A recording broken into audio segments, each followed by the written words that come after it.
Hello everyone, and welcome on back to another episode here on the MetaCraft server, where we have gotten up to quite a lot once again.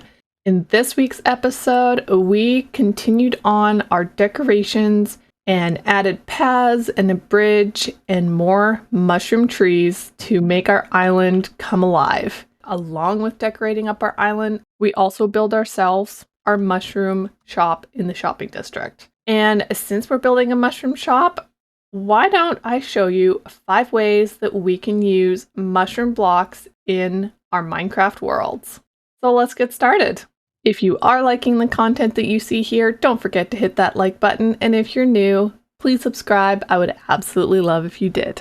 Before I show you how we can use the mushroom block in our decorations and in our Minecraft worlds, Hilda dropped by the other day and she dropped off a netherite ingot, which I am so happy for because though we got 2 ancient debris in last week's episode, I don't have enough for an ingot yet, and I thought today would be a great day with this gifted netherite ingot to go and put it on our silk touch pickaxe. Now, I don't have a smithing table though, so we're gonna have to make one of those. Okay, so let's go back up here to the ship and let's go make ourselves a smithing table. We're just gonna set it here for now. We might put it in another place at another point. Silk touch, let's go. Yay! We have our first netherite tool. This is awesome. Thank you, Hilda, so much. I very much appreciate it. So as you can tell here on my island, we have used quite a bit of the mushroom block. I mean, this was originally a mushroom island, and so it seems only fitting to include a lot of mushroom block decorations within our island. And so a couple of the ways that we have used the mushroom blocks and ways that you could also use them within your own Minecraft worlds. You can see here with our custom mushroom trees that we have used the red mushroom block to add some color to the top of the tree. You can also use the mushroom stem on the actual trunk of the tree, which I think adds a little bit more color and texture to our custom fantasy tree. So we also have some quartz, but we use some bone blocks, and then we also use the mushroom stem, and I think the texturing of it all together looks amazing. So that is one way that you can use mushroom blocks as a decoration in your world. Another way that you can use mushroom blocks is, as you can see there in the sail on top of my starter house and also in the sails up on our storage ship, we have used mushroom blocks as kind of a texturing agent. So here in the sails on the ship, as well as on the sails on top of our starter house, the mushroom blocks add almost an older texture to the sail, so it makes it look like the sail is a little bit more tattered and worn rather than perfectly and pristinely white. A third way that you can use mushroom blocks in your Minecraft worlds is to make a custom tree and use the mushroom blocks as the decorations or the fruit from the tree. As you can see here in the example of the custom tree that we have in our mushroom greenhouse, we used red and brown mushroom blocks to kind of almost create an apple looking tree here. And I think it's turned out really well, and it just makes that kind of more unique feature of adding in a few different pops of color to a nice green tree. So that is another way that you can definitely use mushroom blocks in your Minecraft worlds. So the last 2 ways that I wanted to show you guys how you can use mushroom blocks in your world are actually going to be easier to show you when we are building up our mushroom shop over at the shopping district. So we will leave those last 2 until we get there. But before we head over there, I did get a chance to collect the materials for that build. As you can see here, we got all the materials in these 2 shulker boxes. But in these 3, we currently have a box full of red mushroom blocks, a box full of brown mushroom blocks, and then a few little mushroom stems, which unfortunately, that is all the mushroom stems that we have. And if we're opening a shop, we kind of need to have a lot more mushroom stems. So before we head over to the shopping district, I am actually going to spend some time here and mine down a bunch of mushroom stems so that we can actually have a decent amount to sell when we get there. So I'm going to do a little bit of that, and I will meet back with you guys at the shopping district.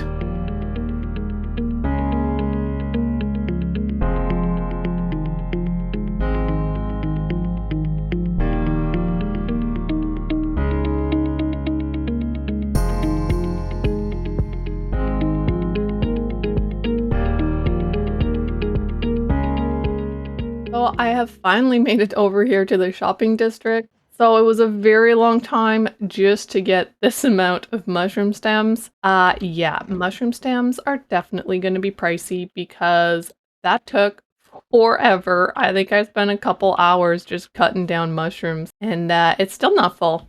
So I've been wandering around here, the shopping district, trying to find a spot to build our new shop. I think that we are actually going to put the build right in this corner, which is originally where I had wanted to put our rocket shop, and we decided to put it over there. So that is the plan, that we are going to build right in this area. So we are going to jump into a time lapse and get our shop built up.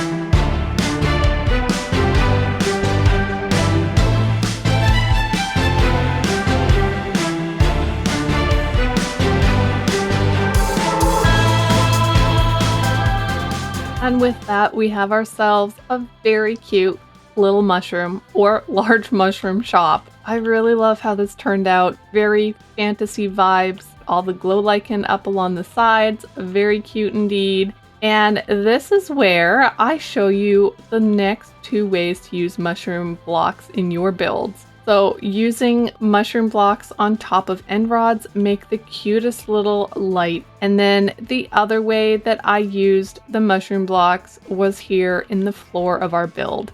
I thought it was perfect to just use some of the mushroom stems and some of the brown mushroom blocks as the floor and the ceiling in our 3-story high mushroom shop. So what do you guys think? I think, oh my goodness, I love the colors in this and the design. I think it's going to work out perfectly. So I think now is the time to stock our shop. I'm going to have to run back to our base to go grab some item frames so that we can actually put prices for these things. But first, I think let's take these 2 and let's go stick them, and this one, and let's go stick them. Ooh, and I guess we got this one too. Let's go put these into the barrels and see how much more we're gonna need to get. I'm definitely gonna have to do some more work on gathering materials here. And of course, we're gonna have to figure out a price point for this because mushroom stems are not easy to come by. It is time to price everything out and finish up the decorations.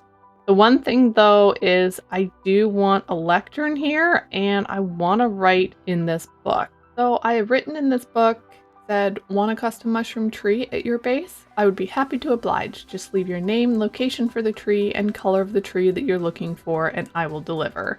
Because I don't really care if it's red, blue, like whatever color they want. I'll use blocks to make it work.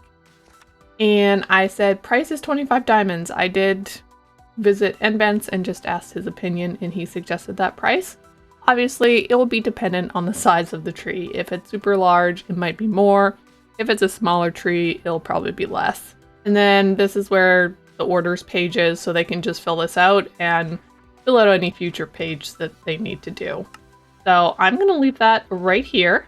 I want to make sure that they have a place to put payments. So this will be the payment chest. Okay, so I just put the sign right there, payments, and so they can read the book, write in their order, and then put the payment in there. Okay, so everything is now filled up down here with all the blocks that I had, so a little bit of decorative way to put it in there, because obviously I couldn't fill up all these barrels. So we're going to do that. 1 diamond a stack, you can read that, and 1 diamond a stack there. So both of those are now ready. Now, we are for mushroom stems. It's going to be more expensive because it takes me a long time to get a lot of these. So we're actually going to do, at this point, 3 diamonds a stack. Just the amount that I was able to get took me like 2 hours to get just this. So we're going to say 3 diamonds per stack and hope people don't think that's too expensive. Now it is time to get on home and get working on the decor around our base. So now that we have our shop up and running, it is time to focus on the decorations here around our base. And I have put together a bunch of shulker boxes here with random stuff. We do have some flowers now, and hopefully those will be enough to make up some little gardens. I think we will start with the paths first. So we're going to make a nice little curving path from right here out towards the mushroom farm. And we will have a little way for it to diagonally go this way. And we're going to put a bridge over here. And then from the other side of the bridge, I think we're going to just make the path go up and connect over there to the villager trading hall somehow. So those are kind of like the main paths I want. And as we did over in this section of gardens, we did like the main path along the edge and down onto the wharf here. But in this area, it was more path blocks and kind of garden feeling like. So I think we're going to add a little bit of these paths as well. But all of this, we will see how it kind of works out. I think like down around that corner, we'll have a little bench, maybe another bridge over to the island. So there'll be a few things, but basically I have thought about it quite a lot. And I think for most of this side of the island, we are going to be building up into a zoo in the coming episodes, because I want to have the brown mushrooms and the red mushrooms and a few other little creatures in there. And I want to make sure that there's enough space that we can actually make it into a zoo with some paths and some buildings and the like, that people can actually come and pay a little fee to visit all the animals. And I think by adding in extra buildings around this area, that's going to make this look so much more cramped. So I think the rest of this island, honestly, is going to be zoo. So once I get to the bridge, I'll bring you guys back and we can do this bridge together. So I will see you guys in a bit. Here we have ourselves a little bit of a path, which I kind of like. I like the meandering coming from the sugarcane farm up into our mushroom farm. But as you can tell right there, it kind of ends abruptly. And so I want to work on making a bridge. And I mean, as you can tell, yes, it is going to be a little bit of a diagonal bridge over top. So I want to see what we can do about that and kind of try and figure out a nice little arch that we could put over there, and then we'll continue the path up towards the villager trading hall. So I am thinking that maybe we start off with just some planks. So once we get the actual shape that we want, then maybe we can fix this to make it look a little bit better. But first, we need a shape. Okay, that's not too bad. It's definitely diagonal. It definitely has a little bit of an arch to it. And I think by adding a few more details into that, that could definitely work. Here's a little bit of progress. We have got a little bit of an archway down around this bridge, which I think works out all right. But what happens if we make this wood? I know we just switched it up with stone brick. But what happens if we take a bunch of our slabs and we try this out? Maybe the edging was a little bit too much, but if we do this on the actual walkway, this could work. Okay, let's try this one and see what this does. I think I like this better. I think I like having the wood difference with the stone bricks on the side. Yep, I like this a lot better. Okay, let's take a peek at what this looks like. I don't mind that. Maybe it looks a little bit weird to have it perfectly straight and flat across. I'm not sure a curve. I mean, a curve might be better. Okay. Maybe we do need a curve. I was hoping to get away without needing one, but I'm thinking at this moment that we're probably going to need a little bit of a curve. Ooh, I kind of like that. Actually, I think that'll work out very well, especially once we put something over the top and maybe some leaf action. I actually really like that. This has been turning out good, even if in the beginning it was like, ugh, I don't know if I like that one. So if we go to the top of these stairs, ooh, I kind of like that. That is kind of cute. Yes, I do love that bridge. And now it's kind of what it's needing is some greenery and some lights. So I think let's go find ourselves some of the acacia leaves and start putting them around on that bridge and see what it looks like. Yep, I like that covered bridge. That definitely adds so much more to this area. The next things that I want to do, I want to finish the path on this side, and then I want to start adding some flower beds in and some fields and the like. So I'm going to get busy on that, and I'll bring you back when I have a bunch of progress to show. And with that, we have made a lot of progress on decorating up our area. Do we have a lot more to go? Absolutely, but I really love how this has come out. From our covered bridge with the leaf action and all the lanterns around to our nice little pathway, a new wheat field that hopefully will soon be fully grown in. We got ourselves another flower bed down there, one right here, and of course we have this one down here. And I've started mixing up the flowers to provide different colors, which I think is actually kind of cool. So this is all tulips, pink, white, and red. And I really like how that turned out. And then as we walk up this path, we also have a little bit of the path now connecting up with our other area. We can just ignore, these things that I forgot to pick up. But yeah, our path now connects to our first decorated area and our nether portal, which still needs to be much better decorated.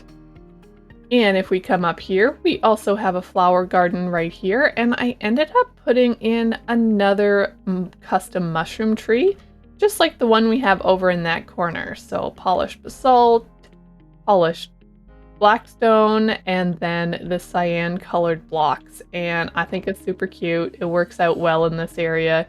It does, of course, block a little bit for seeing some of the other buildings, but I think honestly, that's okay, and it just adds some more decoration in this area. And I did not, unfortunately, get around to finishing off this villager trading hall. I had a couple of, dormer windows up there that I was planning on doing, and then, a balcony out the back. But you know what? This episode is getting way long, and I have spent a lot of time working on this area. So we're going to have to push that to another episode. But here in the back, if I fly on down, you can see that I have also done a little bit of a rock wall right here. And that was because the gentleness of the slope was not super great. So I wanted to actually create my own slope for the wheat field coming around the corner. And I just felt like it needed a little bit of a retaining wall. So then here I put in a few more flowers. I'm unsure if I absolutely love that, how I've done it, but I do know that it's probably because this side is not finished, and I think once this side starts being a little bit more finished, this will probably tie in a lot better. So let's take a little bit of a flyover. Oh, that looks so nice. Oh my goodness.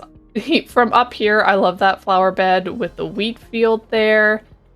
And then we have, of course, these other two flower gardens with the tree in that one, and just flowers down there, and more flowers, and of course our covered bridge.